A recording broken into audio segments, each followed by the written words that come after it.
स्वदेशी न्यूजमध्ये आपले स्वागत।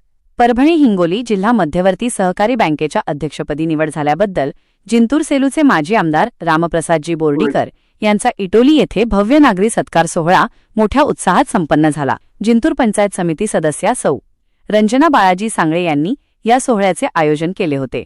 या सत्कार समारंभाला जिल्हा परिषद अध्यक्ष विजय वाकळे, पंच सभापती अयोध्या किशोर खिस्ते, जिंतूर नगराध्यक्ष प्रताप देशमुख, जी प सदस्य देवराव कराळे, सरपंच माधव दराडे, तालुका अध्यक्ष गोविंद थिटे आणि रमेश दरगड यांच्यासह विविध संस्थांचे पदाधिकारी व हजारो कार्यकर्ते मोठ्या संख्येने उपस्थित होते। मान्यवरांच्या हस्ते दीप प्रज्वलनाने कार्यक्रमाची सुरुवात झाली। बोर्डीकर यांच्या निवडीमुळे शेतकरी, कष्टकरी व ग्रामीण भागाच्या आर्थिक विकासाला गती मिळून जिल्हा बँकेच्या माध्यमातून सहकार क्षेत्राला नवी दिशा मिळेल असा विश्वास यावेळी उपस्थित सर्वच मान्यवरांनी व्यक्त केला। आदरणीय व्यासपीठ सत्कारमूर्ती माननीय बोर्डीकर साहेब, कार्यक्रमाचे अध्यक्ष विजय भाऊ वाकळे, प्रमुख पाहुणे म्हणून जिंतूर नगरपालिकेचे नगराध्यक्ष प्रताप भैया देशमुख, विधानसभा अध्यक्ष माननीय दराडे साहेब, त्याच्यानंतर तालुक्याचे सभापती किशोर भाऊ खिस्ते, भाजपाच्या आशीर्वादानं तुम्ही जे मला आशीर्वाद दिला त्या आशीर्वादामुळे आज मी इथं बोलत आहे। मी नाही तर कधीच भाषण केलं, पण मी आज पहिल्यांदा बोलतो, त्यामुळे माझं जे काही चुकल ते मला माफ करा। माझी मायबाप जनता आडगाव सर्कल मधील आज तुम्ही सर्वजण इथं साहेबाच्या नागरी सत्कार सोहळ्यासाठी आलात, त्याबद्दल मी आपले मनापासून ऋण व्यक्त करतो। खरंच तुम्ही एका साहेबाच्या नावावर आलेत त्याबद्दल मी खरंच परत एकदा तुमचं मनापासून स्वागत करतो।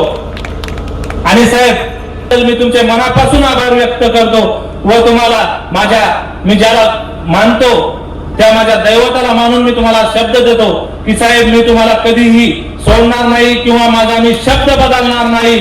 आणि तुम्ही जे मला पंचायत समिती सदस्य केलंय ते मला जनतेची सेवा करण्यासाठी जी संधी दिली त्याबद्दल मी तुम्हाला माझ्या सर्कल मधून असा एकही व्यक्ती येणार नाही की बालाजी सांगळे यांनी साहेब चुकीचं काम केलं आणि मी या तुमच्या शब्दाला कधीही चाळा जाऊ देणार नाही, हा मी माझा आज शब्द देतो। आणि जे साहेब तुम्ही मला आज्ञा दिली किंवा मला सांगितलं की जो पंचायत समितीचा जे फंड आलेला आहे तो पूर्ण आपल्याला मला आनंद होतोय की साहेबांच्या सांगण्यावरून किंवा साहेबाच्या आज्ञेप्रमाणे साहेबांनी पहिलं जर काय करायचं असेल तर सांगितलं की जो बी तुला फंड आलेला आहे तो पूर्ण आपल्या देवानंद बाबाच्या आश्रमावर टाक। तर मी साहेबाच्या आज्ञेप्रमाणे पंचायत समितीला मिळालेला जो मला काही फंड आहे तो मी पूर्ण देवानंद बाबाच्या चरणी अर्पण केलाय। आणि आज आपण जो नागरी सत्कार साहेबाचा आयोजित केलाय तो ते सर्व माझे जिंतूरचे मान्यवर व इतर सर्वजण जी माझी गावकरी मंडळी व सर्कल मधील मंडळी आली त्याबद्दल मी तुमचे परत एकदा आभार मानतो किंवा अभिनंदन करतो आणि मी माझे दोन शब्द संपवतो। ज्यांनी या आपल्या कार्यकाळामध्ये खरंच नाव घेईल असं काम केलं असेल ते इटोलीचे सरपंच आमचे जगदीशरावजी घुगे,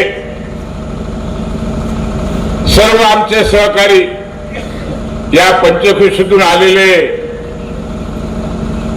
शेतकरी, माय माऊली, पत्रकार बंधूंनो,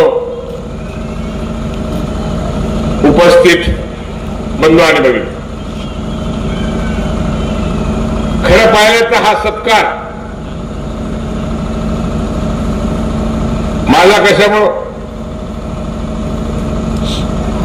काय बोलू,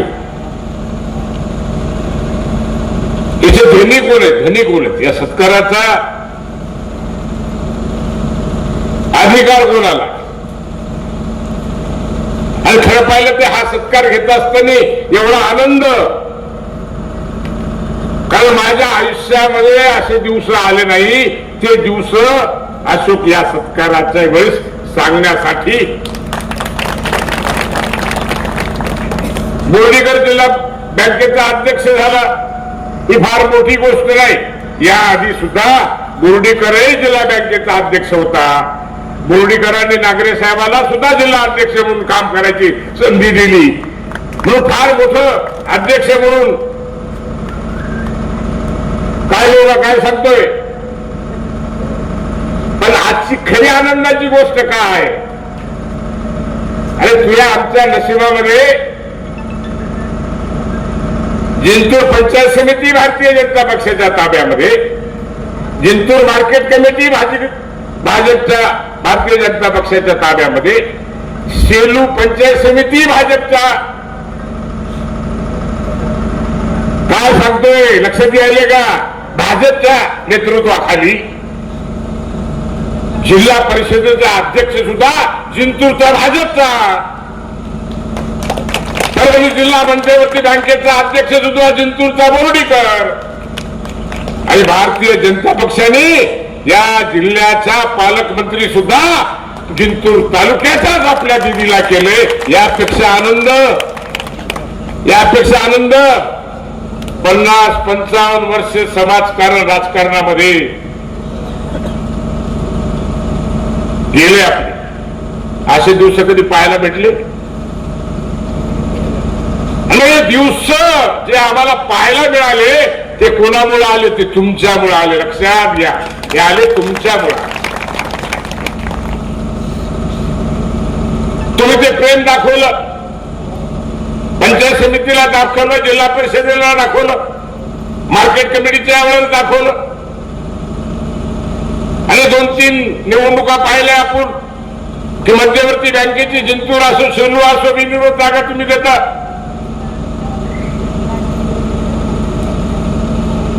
विधानसभेला एवढं वातावरण खराब असताना सुद्धा तुम्ही भारतीय जनता पक्षाचा झेंडा इथं फडकला. दुसऱ्यांदा तुम्ही आपल्या दीदीला निवडून दिलं, आणि त्यामुळं हे सगळं घडलंय. आणि म्हणून याचे खरे मानकरी तुम्ही आहात, हे मी काय म्हणतो. लोक दोस्ताला सांग,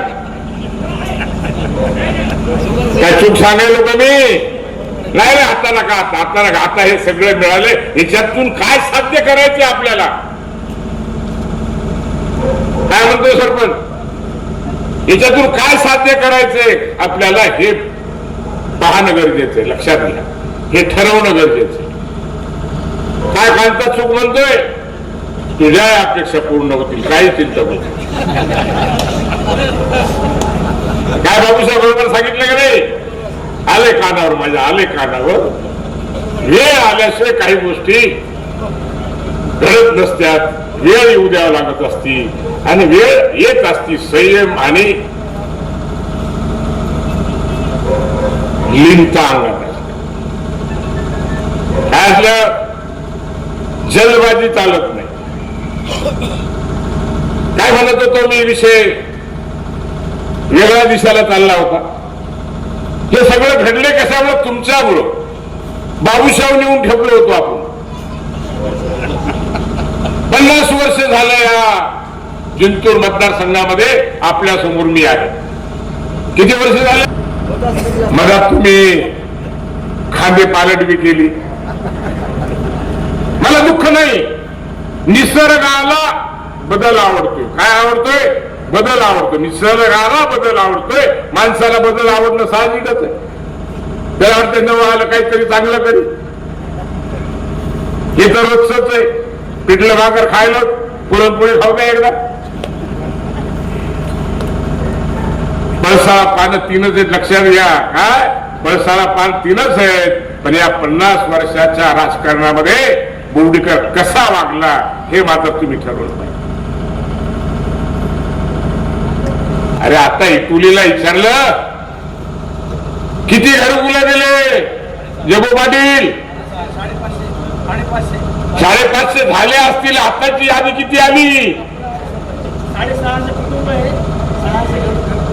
650 कुटुंब. 600 कुटुंब आहे, 650 घर झाले म्हणून सांगाय. कोणाची मेहरबानी आहे?